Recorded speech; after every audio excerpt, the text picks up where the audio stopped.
খুব স্বাগত জানাচ্ছি ক্রিটিক টেলিভিশনে। আমরা এই টেলিভিশনে আপনাদের জন্য মনোমুগ্ধকর অনেক বিষয় তুলে ধরার চেষ্টা করছি, বিশেষ করে যে বিষয়গুলোর সঙ্গে আপনারা যুক্ত নন, যে বিষয়গুলো আপনার খেয়াল করে দেখা হয় না, ঠিক সেই বিষয়। এখন গোটা আমেরিকায় আমি বলবো যে নিউ ইয়র্কের নির্বাচন নিয়ে সবাই চেয়ে আছেন এই আগামী 4 নভেম্বরে নিউ ইয়র্ক সিটির মেয়র ইলেকশন। একইভাবে আমি এখন কথা বলছি নিউ ইয়র্কের রাজধানী আলবানি থেকে। এই আলবানিও নির্বাচনমুখী, এই সিটিতেও নতুন মেয়র নির্বাচিত হবেন।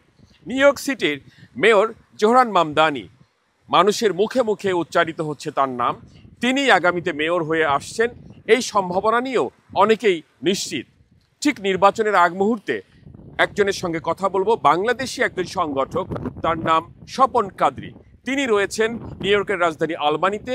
স্বপন কাদরির সঙ্গে আমরা কথা বলবো, চলুন যাওয়া যাক। স্বপন কাদরি, কেমন আছেন আপনি? আসসালামু আলাইকুম।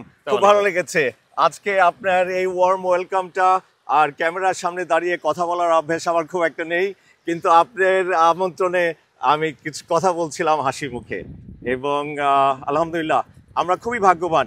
এই জীবনের প্রথম আমি জোহরান মামদানির জন্য ভলেন্টিয়ার খাতায় নাম লিখিয়েছি, এবং এই জীবনের প্রথম আমি রাস্তায় নেমেছি সাধারণ মানুষকে সজাগ সচেতন করবার জন্য, শুধু আকুতি করে একটা কথাই, আজকেও এই সুযোগে আপনাদের কাছে আকুল আবেদন, ভোটের অধিকার, এই অধিকারটাকে আদায় করুন।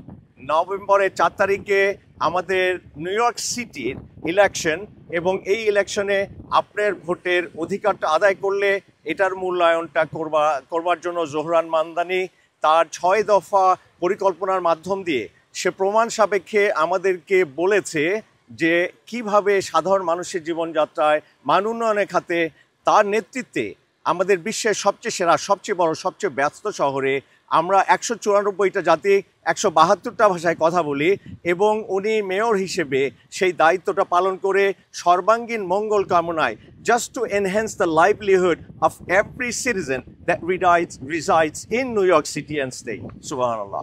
সিটিটাই, কিন্তু স্টেটের বলছি বিকজ আমাদের অনেক অংশীদার রয়েছে স্টেটের সঙ্গে। একটি বিষয় যে জোহরান মামদানিকে আপনি কেন বেছে নিয়েছেন, আর জনগণকে কেন আহ্বান জানাচ্ছেন যে জোহরান মামদানি আসলে আপনাদের জন্য উপযুক্ত একজন প্রার্থী? Zohran Mamdani is a friend, the man speaks with a smile, এবং উনি রাজনৈতিক কোনো বক্তব্য আমাকে শোনায়নি। ওনার আলোচনাগুলি, ওনার যে প্ল্যাটফর্মে উনি রান করছেন, এখানে খুব পরিষ্কারভাবে, বলিষ্ঠভাবে প্রতিনিয়ত উনি কথা বলে যাচ্ছেন যে ওনার 6টা কর্মসূচির মাধ্যম দিয়ে সাধারণ মানুষের জীবনের মান উন্নয়ন সম্ভব। যেমন ধরেন, ইমিগ্রেন্টস একটা ফ্যামিলি, তাদের একটা বংশধর, তাদের বাচ্চাদের জন্য ইউনিভার্সাল চাইল্ড কেয়ার। আমরা কাজে যাচ্ছি, অধিকাংশ ক্ষেত্রে আমাদের যানবাহনের কারণে ট্রাফিক জ্যামে পড়ে আমরা কাজে লেট হচ্ছি।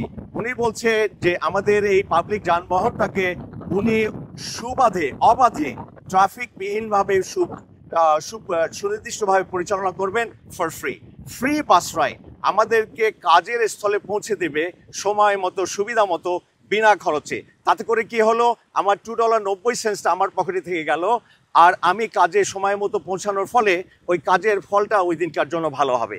তারপরে উনি যেটা বলেছেন যে আমাদের এই শহরে 8.5 মিলিয়ন মানুষ, আমরা 40% মানুষ আমরা হলাম ইমিগ্রেন্টস, আমরা এই দেশের বাইরে বসবাস জন্মেছি, কিন্তু এই দেশে এসে একটা জীবনযাত্রা করে নিয়েছি।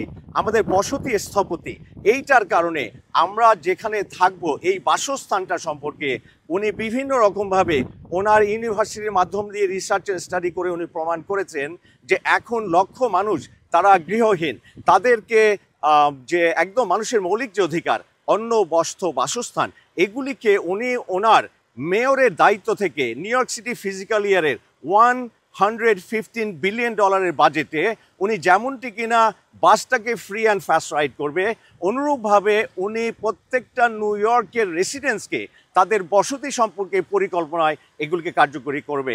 এবং mathematics is there, if any of you have question, please go and visit zohranmamdani4newyork.com, please. ধন্যবাদ আপনাকে। অনেক সুন্দর গুছিয়ে আপনি জনগণের একটি রায়কে কি করে একটি মানবিকতার পক্ষে নেওয়া যায় তার পক্ষে আপনি কাজ করছেন এবং কথা বলেছেন। ধন্যবাদ আপনাকে স্বপন কাদরি আমাদের সাথে কথা বলার জন্য। Critic content.